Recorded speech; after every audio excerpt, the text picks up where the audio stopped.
उत्तर प्रदेश के सत्र के दौरान एक बार फिर शिक्षा मित्रों और अनुदेशकों का मुद्दा गूंज उठा। इस पर मुख्यमंत्री योगी आदित्यनाथ ने अपनी प्रतिक्रिया भी दी है और राज्य सरकार की तरफ से किए गए प्रयासों की जानकारी भी दी। योगी ने कहा कि शिक्षा मित्रों और अनुदेशकों को सम्मानजनक स्थिति देने के लिए सरकार पूरी तरह से प्रतिबद्ध है और उनके भविष्य को सुरक्षित बनाने के लिए योजनाएं भी बनाई जा रही है। इस बीच समाजवादी पार्टी के नेता आशुतोष सिन्हा ने भी शिक्षा मित्रों और अनुदेशकों के अधिकारों के लिए सवाल उठाए। उन्होंने कहा कि सरकार ने जो वादे किए थे वह पूरे नहीं हुए। शिक्षा मित्रों के भविष्य को लेकर अभी भी असमंजस बना हुआ है। आशुतोष सिन्हा ने राज्य सरकार से यह मांग की है कि वे शिक्षा मित्रों के स्थायी नियुक्ति और उनकी कार्यस्थिति के सुधार में कोई ठोस कदम उठाए और लगातार शिक्षा मित्रों और अनुदेशकों के लिए कई सवाल उठाए गए हैं। कई नेताओं ने शिक्षा मित्रों और अनुदेशकों की समस्याओं को उठाया है और यहाँ तक की बातें ये भी आ गई कि मनरेगा कर्मियों से भी कम मानदेय इन शिक्षा मित्रों और अनुदेशकों को मिलता है, जिस पर सत्ता पक्ष की तरफ से भी कई सारे जवाब दिए गए हैं। लेकिन इन सारे जवाबों से क्या शिक्षा मित्र और अनुदेशक सहमत होंगे? सत्र के दौरान क्या कुछ बातें हुई हैं, क्या कुछ सवाल उठाए गए हैं और सत्ता पक्ष की तरफ से क्या कुछ जवाब दिए गए हैं, आप भी देखिए। भारतीय जनता पार्टी की सरकार जब से उत्तर प्रदेश में आई है, लगातार शिक्षा का स्तर गिरता चला जा रहा है और शिक्षा का स्तर इसलिए गिर रहा है मान्यवर, क्योंकि ये जो उत्तर प्रदेश में भारतीय जनता पार्टी की सरकार है, ये पूरी तरह से अमानवीय है और साथ ही साथ असंवेदनशील है। इनको कभी शिक्षकों से और छात्रों से कोई लेना देना नहीं रहा मान्यवर।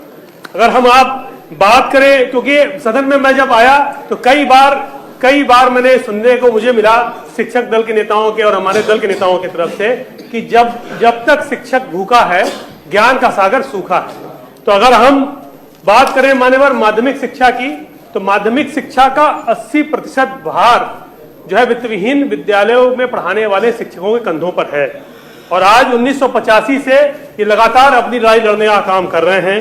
शिक्षक इतना सम्मानजनक पेशा है कि वो और दूसरा काम नहीं कर पा रहे और सरकार पता नहीं ये क्यों नहीं सोच रही है कि मात्र 4-5 हजार रुपए में वो अपना घर परिवार कैसे चलाते होंगे, अपने बच्चों को कैसे पढ़ाते होंगे, कैसे घर के और खर्चे माता पिता को देखते होंगे।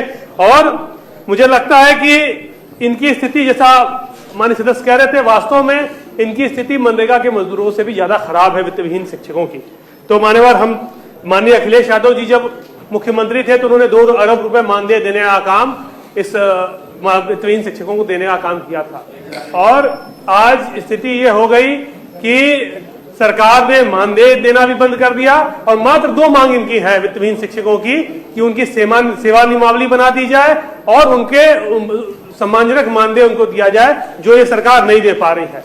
मान्यवर, हम अगर बात करें मदरसों के आधुनिक शिक्षकों की, तो उत्तर प्रदेश में 21,000 मदरसों के आधुनिक शिक्षक हैं और जो ऐसा इस स्थिति में अपना जीवन यापन कर रहे हैं कि हमें और आपको सोचना होगा मान्यवर कि कभी अगर 1 महीने का वेतन हमें और आपको नहीं मिलेगा तो कई बार सोचना पड़ता है कि हमारे आपके बच्चे कैसे विद्यालय में जाएंगे, माता पिता की दवा इलाज का कैसे व्यवस्था होगी। और उनको जिनको 8 साल से मानदेय नहीं दिया सरकार ने, मुझे और कहते हुए बहुत तकलीफ हो रही है कि न जाने उनके परिवार में कैसे त्योहार मनाए जाते होंगे, कैसे उनके परिवार में होली, दिवाली, ईद, बकरीद मनाई जाती होगी। ऐसे मुझे सोचना ये माननीय आशुतोष जी, 12-20 हो गया। माननीय आशुतोष जी, आप का भाषण जारी रहेगा। 12-20 हो रहे हैं, ठीक है, और अनुपूरक अनुदान की मांगे प्रस्तुत होना है। मत संख्या 2, माननीय वित्त मंत्री जी। माननीय सभापति जी, मैं आपकी अनुज्ञा से वित्तीय वर्ष 2024-2025 की द्वितीय अनुपूरक अनुदानों की मांगों को प्रस्तुत करता हूं। ठीक है। अब माननीय आशुतोष सिन्हा जी, आप अपना भाषण जारी रखिए। तो मान्यवर, मैं बात कर रहा था उत्तर प्रदेश में मदरसों के आधुनिक शिक्षकों की। आज 21,000 मदरसों के आधुनिक शिक्षक आज बहुत अपने जीवन बदहाली, आर्थिक बदहाली में अपना जीवन यापन कर रहे हैं और अगर मान्यवर हमें और हमारे बीच से नहीं जाया जाता भैया। माननीय कश्यप जी, जब कोई सदस्य बोल रहे होते हैं तो उनके और पीठ के बीच में नहीं आना चाहिए। तो मान्यवर, मैं यही कहना चाह रहा हूं कि आज उनकी स्थिति बद से बदतर है। अगर हमारे आपके घर में होली दिवाली हम आप मना ले रहे हैं, लेकिन 8 साल से जिनको मानदेय नहीं मिला, सोचिए उनके परिवार में उनके बच्चे कैसे होली दिवाली बीतती होगी, कैसे उनकी ईद बकरीद बीता करते होंगे। माननीय प्रधानमंत्री जी ने भी एक चुनावी रैली में ये बात कही थी कि हम चाहते हैं कि मदरसों के आधुनिक शिक्षकों के लिए एक हाथ में कंप्यूटर और एक हाथ में कुरान देने का काम करेंगे, लेकिन आज वो उनका चुनावी जुमला ही निकला मान्यवर, और आज भी उनकी स्थिति बद से बदतर है।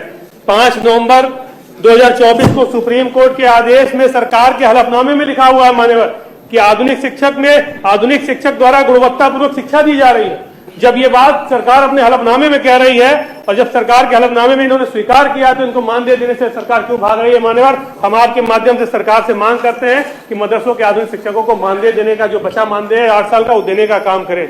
मान्यवर, मैं कहना चाहता हूं कि वर्ष 1999 में जब राज्य और केंद्र दोनों में भारतीय जनता पार्टी की सरकार थी, तब जब सरकार के पास इतना पैसा नहीं था कि वो गांव में गरीब किसान मजदूर के बच्चों को पढ़ा सके, तो जब स्कूलों पे ताले लटक गए तो उसको खोलने के लिए शिक्षा मित्रों को सरकार ने लाने का काम किया और 1450 रुपए मानदेय से शुरुआत की शिक्षा मित्रों ने, और आज भी मान्यवर 25 वर्ष से ऊपर हो गए और मात्र 10,000 रुपए में वो अपनी सेवाएं देने का काम शिक्षा मित्र कर रहे हैं। आज हमें और आपको सोचना होगा मान्यवर की आदरणीय अखिलेश यादव जी ने शिक्षा मित्रों को भी नियमित करने का काम किया था, लेकिन माननीय उच्चतम न्यायालय के आदेश से वो प्रक्रिया पूर्ण नहीं हो पाई।